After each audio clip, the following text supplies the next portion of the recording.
Merging Dimensions. Chapter 1: The Veil Thins.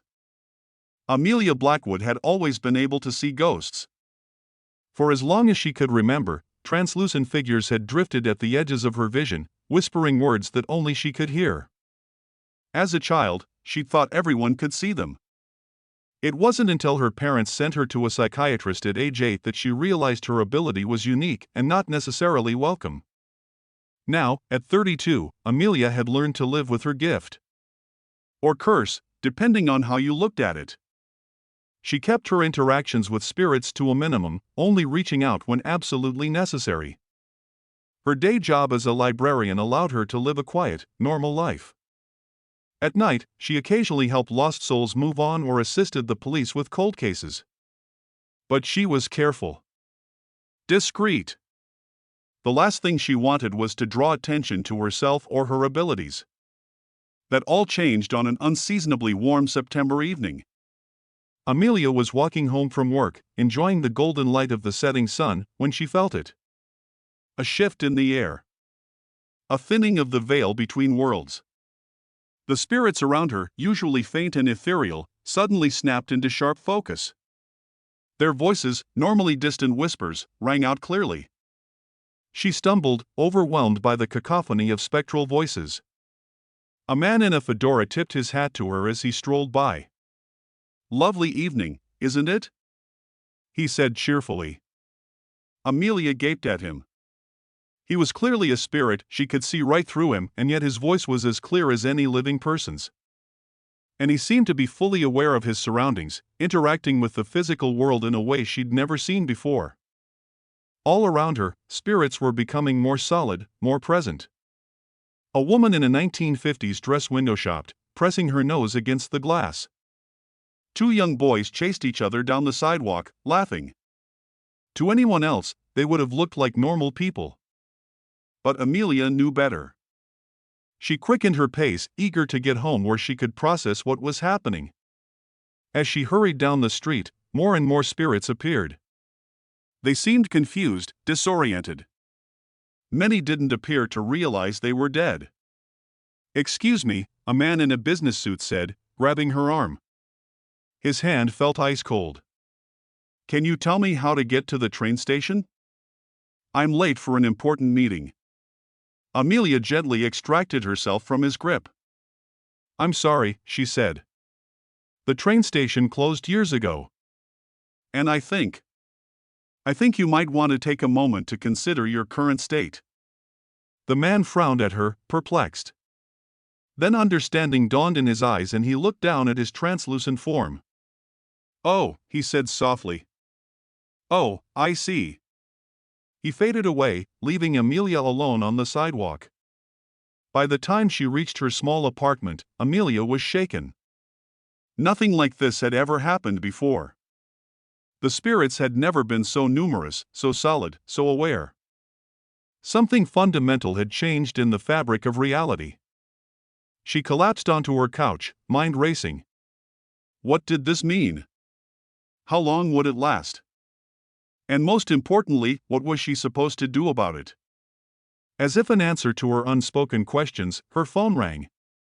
The caller ID showed it was Detective Mark Ramirez, her contact at the police department who occasionally consulted her on difficult cases. "Amelia," he said when she answered. His voice was tense. "Are you seeing this? Is this real?" So it wasn't just her. Whatever was happening, others could see it too. "I'm seeing it," she confirmed. "I don't know what's causing it, but the barrier between our world and the spirit world seems to have weakened somehow. The dead are manifesting more strongly than I've ever seen before." "Jesus," Mark breathed. "It's chaos out here. People are panicking. We've got reports flooding in from all over the city, apparitions, voices, objects moving on their own. The chief wants to bring you in. We need your expertise." Amelia hesitated. She'd always kept a low profile, careful not to reveal the full extent of her abilities. Going public as an expert on spirits could change her life forever. But as she looked out her window at the spirits wandering the streets below, she knew she couldn't stay silent. People needed help. They needed answers. "I'll be right there," she told Mark. "And detective? Be careful out there. Not all spirits are friendly." As she grabbed her coat and headed for the door, Amelia felt a mix of fear and exhilaration. Everything was about to change. For better or worse, nothing would ever be the same. Chapter 2: Chaos Unfolds. The police station was in chaos when Amelia arrived. Officers rushed back and forth, phones rang incessantly, and the air crackled with tension. In one corner, a distraught woman was describing an encounter with her dead husband. Near the entrance, two officers attempted to take a statement from a man who claimed his house was being haunted by his great-grandmother. Detective Ramirez spotted Amelia and waved her over. "Thank God you're here," he said. "It's getting worse by the minute. We don't know how to handle this." Amelia surveyed the scene. "Has anyone been hurt?" Mark shook his head. "Not yet, as far as we know. But people are scared. And we're getting reports of more aggressive spirit activity in some areas of the city." "Take me to the chief," Amelia said. "We need to coordinate a response." As they made their way to the chief's office, Amelia noticed several spirits mingling among the living. A ghostly officer in an outdated uniform studied a modern computer with fascination. In a holding cell, a transparent woman in Victorian dress sat primly next to a very confused-looking drunk. Chief Sandra Chen looked up as they entered her office. Her normally unflappable demeanor was shaken. "Ms. Blackwood," she said, "I hope you can shed some light on what the hell is going on out there." Amelia took a deep breath. "Chief Chen, what we're experiencing is an unprecedented weakening of the barrier between the physical world and the spirit world. Spirits that were once only faintly perceptible are now able to manifest much more strongly. And it seems that many people who couldn't see spirits before are now able to perceive them." "But why?" the chief demanded. "Why now? And how do we stop it?" "I don't know why it's happening," Amelia admitted. "In all my years of communicating with spirits, I've never seen anything like this. As for stopping it, I'm not sure we can. At least not immediately. What we need to focus on now is managing the situation and keeping people calm." Chief Chen nodded grimly. "What do you suggest?" "First, we need to get information out to the public. Explain what's happening in simple terms. Advise people not to panic, and give them basic strategies for dealing with spirit encounters. Most spirits aren't dangerous, just confused. Simple protection measures like salt lines and iron can help in cases of more aggressive entities." "We should set up a hotline," Mark suggested. "For people to report serious paranormal incidents." "Good idea," Amelia agreed. "And we'll need teams ready to respond to those incidents. Officers paired with people who have experience dealing with the supernatural. I can help train them on the basics. I'll also reach out to other mediums and paranormal experts I know," she continued. "We'll need all the help we can get." Chief Chen looked skeptical. "You really think people are going to listen to us tell them that ghosts are real and they need to put salt on their windowsills?" As if on cue, a commotion erupted in the hallway outside. They rushed out to find a group of officers trying to subdue what appeared to be the spirit of a large, angry man. He was throwing punches that passed harmlessly through the living officers, but his rage was palpable. Without hesitation, Amelia stepped forward. "Sir," she said firmly, "you need to calm down. You're dead, and this behavior isn't helping anyone." The spirit turned to her, surprised to be addressed so directly. "Dead?" he sputtered. "I'm not. I can't be." "I'm afraid you are," Amelia said gently. "But that doesn't mean your existence is over. It's just different now. If you calm down, we can talk about it." The fight seemed to go out of the spirit. He looked around in confusion at the officers and the station. I don't understand, he said. The last thing I remember is driving home from work. Come with me, Amelia said. Let's find somewhere quiet to talk. As she led the spirit away, she glanced back at Chief Chen. The woman's eyes were wide with astonishment. Still think people won't believe us? Amelia asked. Chief Chen shook her head. Point taken. Do what you need to do, Ms. Blackwood. You have the full support of the department. Over the next few hours, Amelia worked with the police to craft a public statement and set up response protocols. As night fell, reports continued to pour in from across the city. Spirits were manifesting in homes, businesses, and public spaces. Some were benign, even helpful. Others were causing disruptions or scaring people. By midnight, Amelia was exhausted. She'd helped calm dozens of spirits and advised countless living people on how to handle the situation. But for every problem they solved, two more seemed to crop up. As she stepped outside the station for a moment of fresh air, she noticed a figure standing in the shadows across the street. It was a man, tall and gaunt, dressed in an old-fashioned black suit. Unlike the other spirits she'd encountered, this one seemed perfectly aware and in control. He smiled at her, revealing teeth that were just a bit too sharp. A chill ran down Amelia's spine. Most spirits were simply lost souls, confused and in need of guidance. But she knew there were older, darker things that lurked in the spaces between worlds. Things that had been waiting for an opportunity like this. The man in black tipped his hat to her and vanished. Amelia shuddered. She had a feeling things were about to get much, much worse. Chapter 3: Ripple Effects. As dawn broke over the city, Amelia stood at the window of her hastily established office in the police station, watching the streets below. The initial panic of the night before had subsided somewhat, but an air of unreality still hung over everything. Living people hurried to work, skirting around spirits who wandered aimlessly or stood staring in confusion at the changed world around them.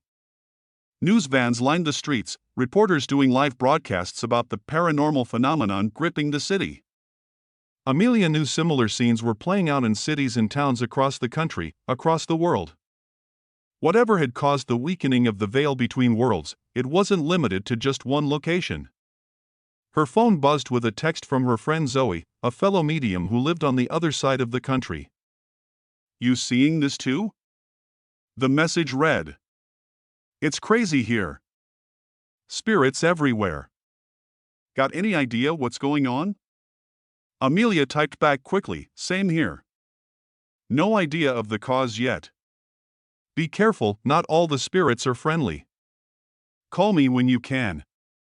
She had just set her phone down when there was a knock at her door. Detective Ramirez entered, looking like he hadn't slept in days. We've got a situation, he said without preamble. There's been a death. Amelia's heart sank. She'd been dreading this moment. Was it caused by a spirit? Mark nodded grimly. Looks that way. Elderly woman, found dead in her home. Neighbors reported hearing screams and seeing strange lights. When officers arrived, they found the body, and a very angry spirit. Take me there, Amelia said, grabbing her coat. The scene at the house was chaotic. Police tape cordoned off the area, and a crowd of onlookers, both living and dead, had gathered. As they approached, Amelia felt a heaviness in the air, a malevolent energy that made her skin crawl. Inside, the house was freezing cold despite the warm September day. Objects were strewn about as if a windstorm had torn through the place. In the living room, a sheet-covered form lay on the floor, the victim. But it was the spirit that drew Amelia's attention. It hovered near the ceiling, a dark, roiling mass of anger and hate. This was no confused lost soul. This was something much older and more dangerous. Everyone out, Amelia ordered. I need to deal with this alone. The officers looked uncertain, but Mark ushered them out. Be careful, he said to Amelia before closing the door. Alone with the malevolent spirit, Amelia took a deep breath and centered herself. I know what you are, she said firmly. You don't belong here. It's time for you to leave. The spirit laughed, a sound like breaking glass. Foolish medium, it hissed. The old barriers are falling. Soon, all of your world will be ours. It lunged at her, but Amelia was prepared. She threw a handful of salt, causing the spirit to recoil with a shriek. Then she began to recite an ancient banishing spell, one she'd hoped she'd never have to use. The air crackled with energy as she spoke the words. The spirit writhed and howled, its form beginning to dissipate. With a final, furious scream, it vanished. Amelia sagged against the wall, drained. She'd banished spirits before, but never one so powerful.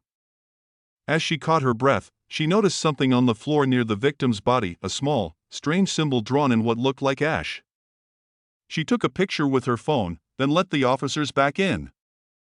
As the crime scene technicians got to work, Amelia pulled Mark aside. "This is worse than we thought," she told him quietly. That wasn't a normal spirit. It was something much darker.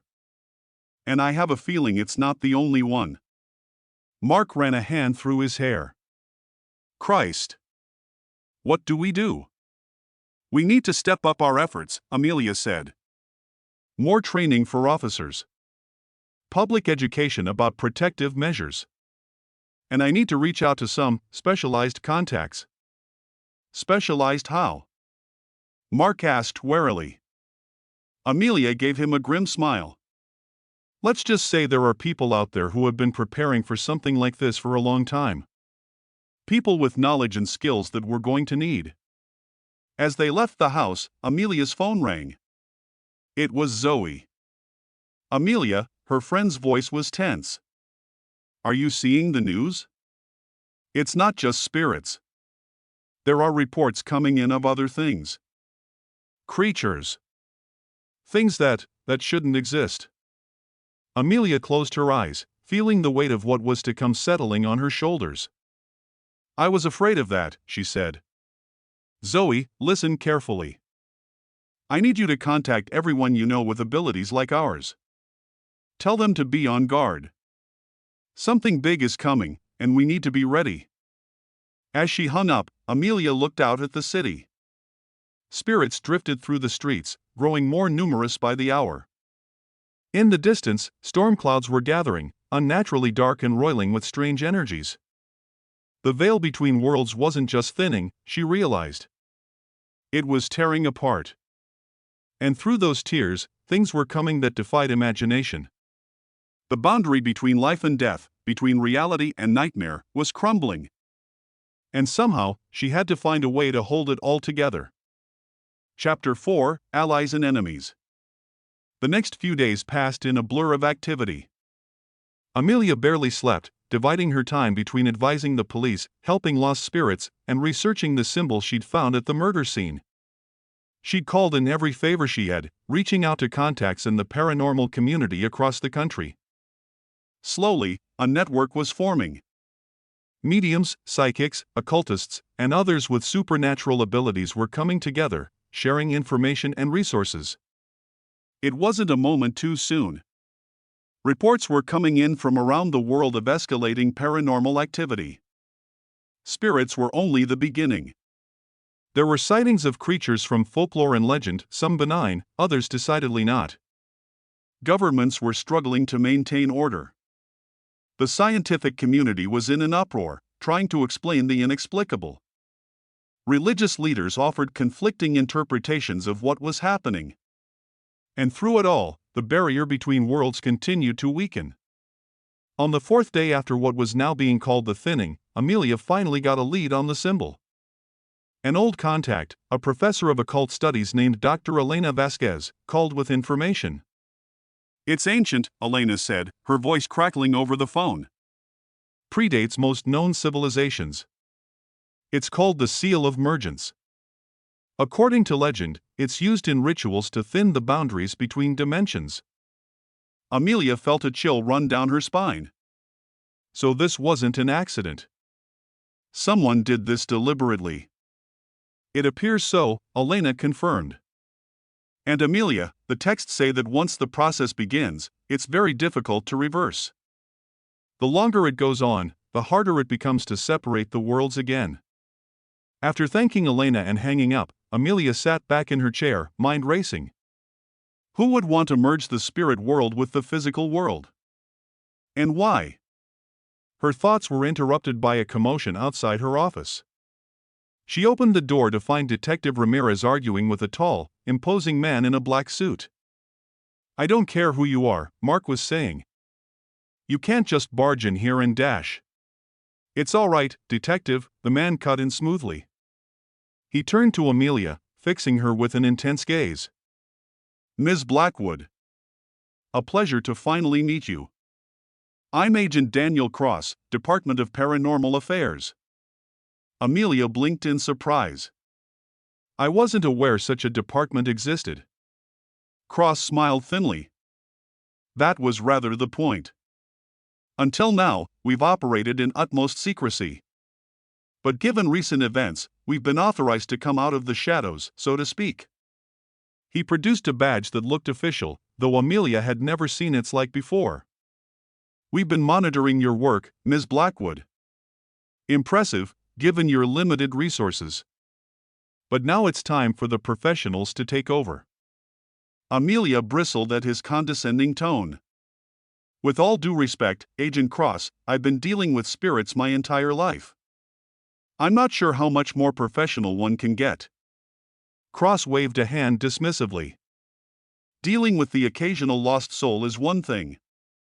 What we're facing now is a threat to the very fabric of reality. This is a matter of national, no, global, security. We'll take it from here."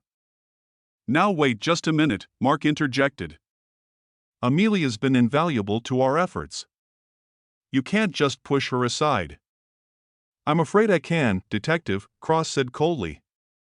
"By order of the President, the Department of Paranormal Affairs is assuming control of all operations related to the current crisis. Your cooperation is appreciated, but not required." Amelia felt a surge of anger, but forced herself to remain calm. There was something off about Agent Cross.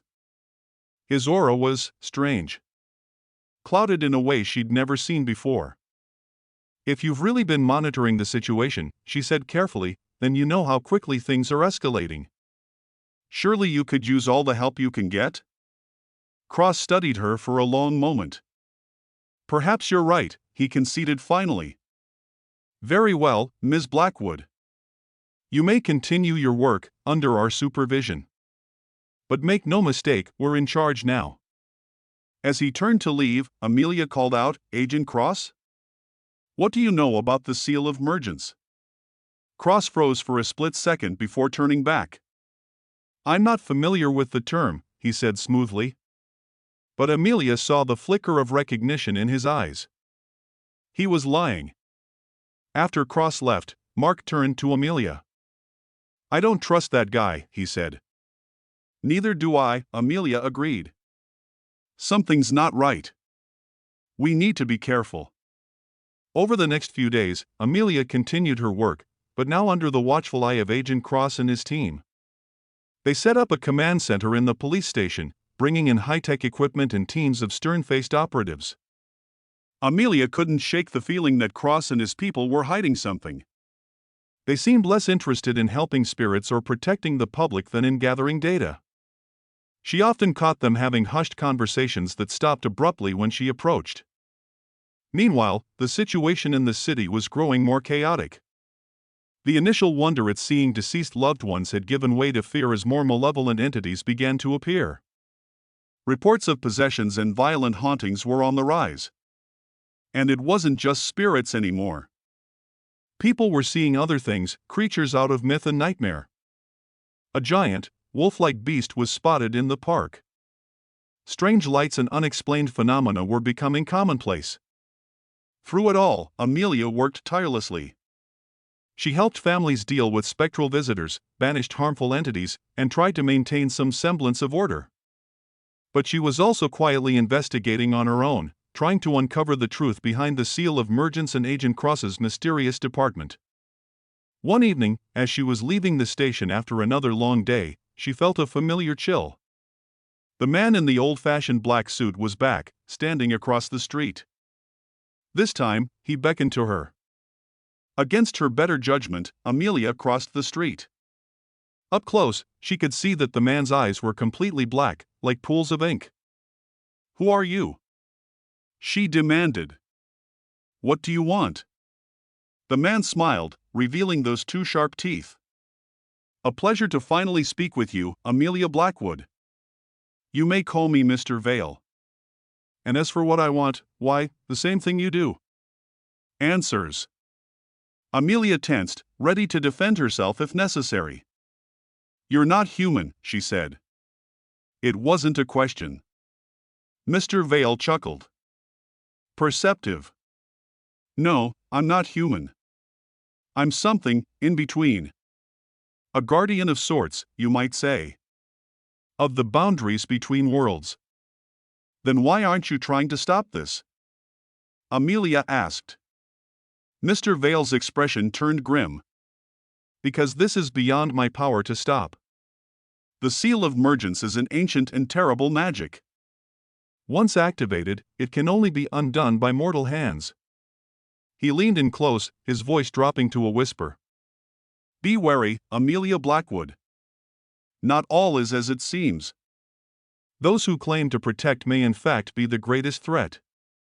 Trust your instincts. And remember, in times of darkness, look to the light within." Before Amelia could ask what he meant, Mr. Vale vanished, leaving her alone on the darkening street. She shivered, pulling her coat tighter around her. The cryptic warning had only added to her growing sense of unease. As she walked home, Amelia felt the weight of responsibility settling heavily on her shoulders. Whatever was happening, whatever forces were at work, she was at the center of it. And somehow, she would have to find a way to set things right. But first, she needed allies. Real ones, not the dubious help offered by Agent Cross and his shadowy department. It was time to call in some favors and gather those she trusted. Because if Mr. Vale was right, the real battle was just beginning. Chapter 5: Gathering Forces. Amelia spent the next day reaching out to contacts across the country. She spoke with other mediums, paranormal investigators, and even a few skeptics who had suddenly found their worldviews shattered by recent events. By nightfall, she had assembled a small but diverse group of individuals with various supernatural abilities and knowledge. They met in the back room of an old bookstore owned by Amelia's friend, an elderly witch named Mabel. As everyone settled in, Amelia looked around the room. There was Zoe, her fellow medium from the West Coast. Dr. Elena Vasquez, the occult studies professor. A young psychic named Tyler, barely out of his teens but with a powerful gift. And rounding out the group was Jack, a gruff ex-military man who had spent years hunting dangerous supernatural entities. "Thank you all for coming," Amelia began. "I know many of you have traveled far, and on short notice. But I believe we're facing a crisis unlike anything we've seen before." She went on to explain everything that had happened since the thinning began, the increasing spirit activity, the appearance of mythical creatures, and the murder connected to the Seal of Mergence. She told them about Agent Cross and her suspicions about the Department of Paranormal Affairs. "So what exactly are we dealing with here?" Jack asked, his voice gruff. "Some kind of government conspiracy?" Elena shook her head. "It's more than that. The Seal of Mergence is incredibly powerful magic. If it's been activated, the consequences could be catastrophic." "What kind of consequences are we talking about?" Tyler asked nervously. "Total collapse of the barriers between dimensions," Elena said grimly. "Our world merging completely with the spirit realm, and possibly others. Reality as we know it would cease to exist." A heavy silence fell over the room as everyone absorbed this information. "But why?" Zoe asked finally. "Why would anyone want that to happen?" "Power," Jack said flatly. "Think about it. Whoever controls the merger of worlds would essentially become a god." Amelia nodded. "I think Jack's right. And I suspect Agent Cross and his department are involved somehow. But we need proof. So what's our next move?" Tyler asked. Amelia took a deep breath. We need to split up. Some of us need to keep working on the front lines, dealing with the immediate threats from spirits and other entities. Others need to focus on investigating the Seal of Mergence and the Department of Paranormal Affairs. I can help with the investigation, Elena offered. I have contacts in the academic world who might have more information about the seal. I'll work with her, Jack added. I've got some experience in covert ops that might come in handy. Amelia nodded. Good. Zoe, Tyler, I'd like you two to join me in dealing with the paranormal activity in the city. We'll coordinate with the police and try to keep things under control. What about this Mr. Vale character? Zoe asked. Can we trust him? Amelia frowned. I'm not sure. He seems to be on our side, but I get the feeling he's not telling us everything. For now, we should be cautious in our dealings with him. As the group continued to discuss strategy, Amelia felt a glimmer of hope for the first time in days. They were still vastly outnumbered and outgunned, but at least now they had a plan and a team. Little did they know, their meeting had not gone unnoticed. Outside the bookstore, a nondescript van was parked across the street. Inside, Agent Cross listened intently to the audio feed from the hidden microphone his team had planted earlier that day. He smiled coldly as he heard Amelia and her friends making plans. Predictable, he murmured. But it doesn't matter. They're too late to stop what's coming. He picked up his phone and dialed a number. When it was answered, he spoke just 2 words, "It's time." As Cross ended the call, the sky outside began to darken unnaturally. Storm clouds gathered, swirling with eerie, otherworldly energies. The veil between worlds was about to be torn wide open, and nothing would ever be the same again. Chapter 6: The Storm Breaks. The unnatural storm hit with a fury unlike anything the city had ever seen. Wind howled through the streets, carrying with it the wails and whispers of 1,000 spirits.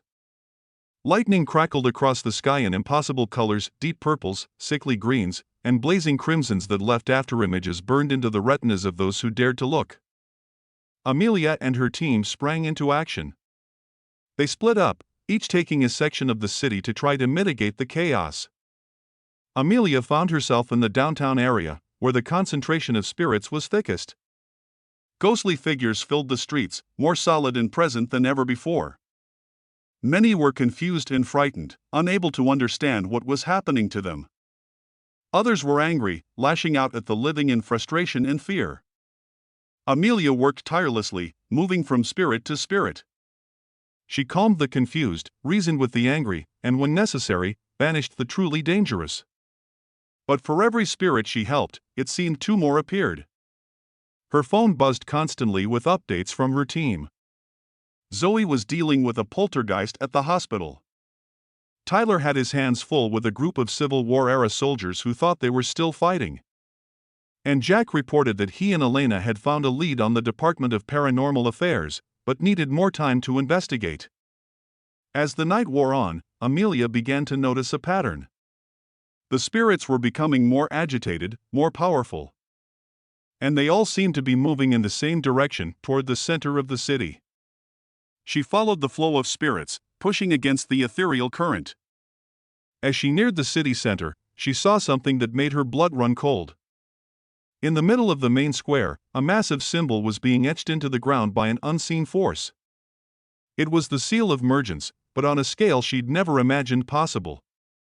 And standing at its center, directing the energy, was Agent Cross. Amelia ducked behind a car, watching in horror as Cross raised his arms. The storm intensified, the very air seeming to ripple and tear. Through the gaps, she caught glimpses of other worlds, realms of shadow and light, of beauty and terror. "Daniel!" A voice called out. Amelia turned to see a woman approaching Cross. It took her a moment to recognize Dr. Elena Vasquez. "Daniel, please. You have to stop this." Cross turned, his eyes glowing with an otherworldly light. "Elena," he said, his voice echoing strangely. "You're too late. The merger has begun." Soon, all the barriers will fall, and we will reshape reality itself. This isn't what we wanted, Elena pleaded. We were supposed to be bringing knowledge to humanity, not destroying the world. The world isn't being destroyed, Cross said calmly. It's being reborn. Humanity will evolve, transcend its limitations. We will become gods. Amelia's mind raced. Cross and Elena had been working together? But Elena had seemed so helpful, so concerned about stopping the Seal of Mergence. Had it all been an act? She didn't have time to ponder it further. The seal was pulsing with energy, the storm reaching a fever pitch. Amelia knew she had to act, even if she wasn't sure what to do. She stepped out from her hiding place. Agent Cross. She called out. Stop this. You don't know what forces you're dealing with. Cross turned to her, smiling. Ah, Ms. Blackwood. I was wondering when you'd show up. Come to witness the dawn of a new age? This isn't a new age, Amelia said, struggling to be heard over the howling wind. It's the end of everything. You're tearing apart the fabric of reality. You're wrong, Cross said. We're mending it.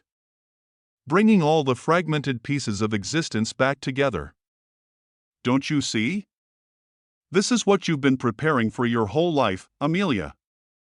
Your ability to see spirits, to bridge the gap between worlds, it was all leading to this moment. For a split second, Amelia hesitated. Could he be right? Was this somehow her destiny? But then she remembered Mr. Vale's words, trust your instincts. And every instinct she had was screaming that this was wrong. No, she said firmly. This isn't right. The worlds are separate for a reason. Merging them will only bring chaos and destruction. Cross's face hardened. I had hoped you would understand. But if you won't join us, you'll have to be removed. He raised a hand, crackling with dark energy.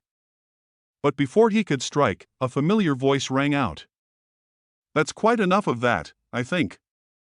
Mr. Vale stepped out of the shadows, his black eyes fixed on Cross. Hello, Daniel. It's been a long time. Cross's eyes widened in shock. You. But how? You're supposed to be trapped. Did you really think your little ritual could keep me bound forever? Mr. Vale said, his two sharp teeth gleaming in a predatory smile. I am far older and more powerful than you can imagine, child. He turned to Amelia. Now, my dear. I believe it's time for you to fulfill your true purpose. Are you ready? Chapter 7, The Turning Point. Amelia looked from Mr. Vale to Cross, to the chaotic storm raging around them. The fate of the world hung in the balance, and somehow, she was at the center of it all. She took a deep breath, centering herself amidst the chaos. What do I need to do? She asked Mr. Vale. The enigmatic being smiled. You already know, Amelia. You've always known. Trust your instincts. Amelia closed her eyes, reaching deep within herself. She felt the power that had always been there, the ability to bridge worlds that she'd spent so long trying to suppress. But now, instead of fighting it, she embraced it fully. Energy surged through her body, making her skin tingle and her hair stand on end. When she opened her eyes, she saw the world in a new way. The barriers between dimensions were visible to her now, gossamer thin veils of reality that Cross's ritual was tearing apart. No! Cross shouted, realizing what was happening. He raised his hands, dark energy crackling between his fingers. I won't let you ruin everything. But before he could attack, Mr. Vale was there, moving with impossible speed. He grappled with Cross, holding him back. Now, Amelia. He called out. Undo what has been done. Amelia stepped forward, placing her hands on the giant seal of Mergence etched into the ground. She could feel the malevolent energy pulsing through it, the raw power of dimensions colliding. For a moment, she was overwhelmed by the sheer magnitude of what she was facing. But then she heard voices, not with her ears, but with her soul. The spirits of the city, of the world, were calling out to her. Not just the recently deceased, but ancient spirits, guardians of the earth and sky. They lent her their strength, their wisdom. With their power flowing through her, Amelia began to undo the seal. It was like unraveling an impossibly complex knot, each strand of energy carefully separated and redirected. Sweat beaded on her brow as she worked, the effort taxing her to her very limits. Cross howled in rage, still struggling against Mr. Vale's grip. "You don't understand," he shouted. "This was our chance to transcend, to become more than human." "Humanity's strength lies in its humanity," Mr. Vale replied calmly. "Not in grasping for godhood." As Amelia continued her work, the storm began to subside. The tears in reality slowly knitted themselves back together. Spirits that had been pulled forcibly into the physical world began to fade, returning to their proper place in the cosmic order. Finally, with one last surge of effort, Amelia broke the seal completely. There was a blinding flash of light, a sound like reality itself sighing in relief, and then, silence. Amelia collapsed to her knees, exhausted beyond measure. Around her, the world seemed to snap back into focus. The unnatural storm was gone, replaced by a clear night sky studded with stars. Mr. Vale released Cross, who fell to the ground, his power spent. Elena rushed to his side, cradling his head in her lap. "It's over," Amelia said softly, hardly believing it herself. Mr. Vale nodded, helping her to her feet. "You've done well, Amelia. The balance has been restored." "But for how long?" she asked. "And what happens now?" Before Mr. Vale could answer, they were interrupted by the arrival of Amelia's team. Zoe, Tyler, and Jack rushed into the square, looking battle-worn but relieved. "Amelia!" Zoe cried, embracing her friend. "We felt the change." "Did you?" Amelia nodded wearily. "It's done. The worlds are separate again." As her friends celebrated, Amelia noticed Mr. Vale slipping away. She excused herself and followed him to the edge of the square. "You're leaving," she said. It wasn't a question. Mr. Vale turned to her, his black eyes softening slightly. "My role here is finished, for now. But yours is just beginning, Amelia Blackwood." "What do you mean?" "The seal has been broken, but its effects linger. The veil between worlds will remain thinner than before. There will be those who seek to exploit this, as Cross did. The world will need protectors.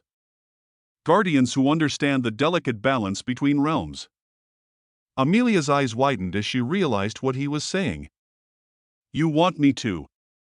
Mr. Vale nodded. "Lead them. Train them. There are others like you out there, with the potential to bridge worlds. Find them. Teach them. Prepare them for what's to come." "But I'm not." "I don't know if I'm ready for that kind of responsibility," Amelia protested. Mr. Vale smiled, a genuinely warm expression that transformed his otherworldly features. "You are more ready than you know. Trust your instincts, Amelia. They have not led you astray yet." With that, he turned and walked away, fading into the shadows until he disappeared completely. Amelia stood there for a long moment, processing everything that had happened.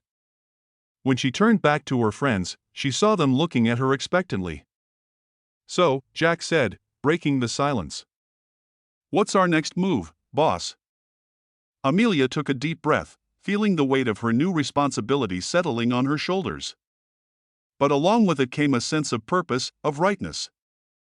This was what she was meant to do. "First," she said, "we need to deal with Cross and Elena.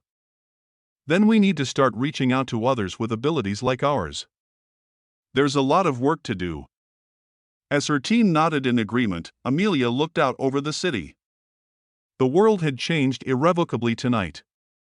The boundaries between life and death, between reality and the supernatural, would never be quite the same. But as she stood there with her friends, ready to face whatever challenges lay ahead, Amelia felt something she hadn't experienced in a long time: hope. Whatever came next, they would face it together. And they would be ready. Epilogue: New Beginnings. 6 months after the night of the Great Storm, Amelia stood on the roof of the newly established Interdimensional Affairs Agency headquarters. The converted warehouse on the outskirts of the city hummed with activity as her growing team of gifted individuals worked to maintain the delicate balance between worlds. So much had changed in such a short time. The world was still coming to terms with the reality of the supernatural, but slowly, a new normal was emerging. Spirits were less common now, but not unheard of. The occasional cryptid sighting or magical occurrence was met with caution rather than disbelief. Amelia's role had evolved as well. She was no longer just a medium, but a teacher, a leader, and a protector. Her days were filled with training new recruits, coordinating responses to paranormal incidents, and continuing her research into the mysteries of the multiverse. As she looked out over the city, Amelia reflected on the journey that had brought her here. The fear and isolation of her childhood, the cautious years of hiding her abilities, the chaos of the thinning, and finally, the acceptance of her true calling. A gentle breeze carried the scent of autumn leaves, and with it, a familiar chill. Amelia smiled, not turning around. "I was wondering when you'd show up again," she said. Mr. Vale stepped out of the shadows, coming to stand beside her at the edge of the roof. "You've been busy," he observed, his black eyes taking in the bustling headquarters below. Amelia nodded. "There's still so much to do. So much we don't understand." "But you're learning," Mr. Vale said. "And teaching others. That's more important than you know." They stood in companionable silence for a moment, watching the sun set over the city skyline. "Why me?" Amelia asked finally, voicing the question that had been nagging at her for months. "Out of all the people with abilities, why choose me for this role?"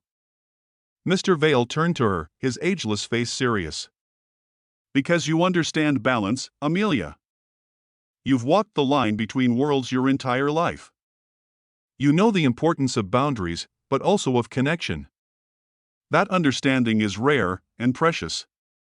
He paused, his gaze distant. "There are forces out there, Amelia. Ancient, powerful beings that see our reality as nothing more than a playground for their ambitions. Some, like Cross, seek to merge the worlds for their own gain. Others would see the barriers strengthened to the point of complete separation. Neither extreme is sustainable. So we're the middle ground," Amelia said, understanding dawning. "Maintaining the balance." Mr. Vale nodded. "Precisely. It won't be easy.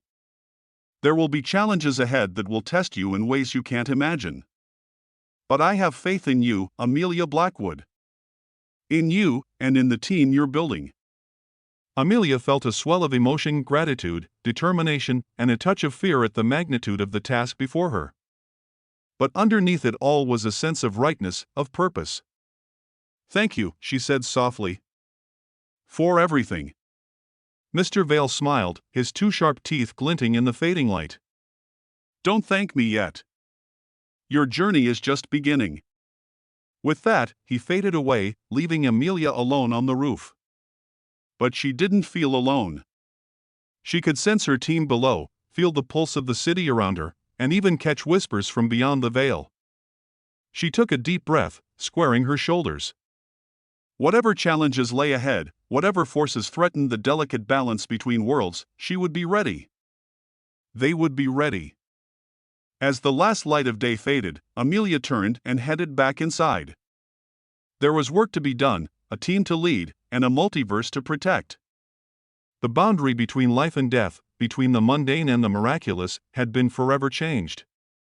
And Amelia Blackwood, once a lonely girl who could see ghosts, now stood at the center of it all, a guardian of the merging dimensions, a protector of the veil, and a beacon of hope in an ever-changing reality.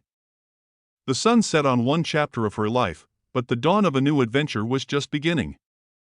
And Amelia was ready to face it head-on, with open eyes and an open heart, trusting her instincts to guide her through the wonders and perils of a world where the impossible had become everyday, and where the greatest mysteries were yet to be unraveled.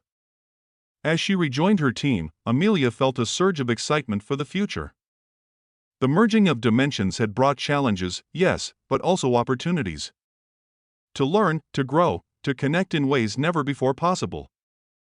And she would be there, at the forefront, helping to shape this new reality. The journey ahead was uncertain, but one thing was clear: Amelia Blackwood had found her true calling. And she was just getting started. The end. Subscribe for more.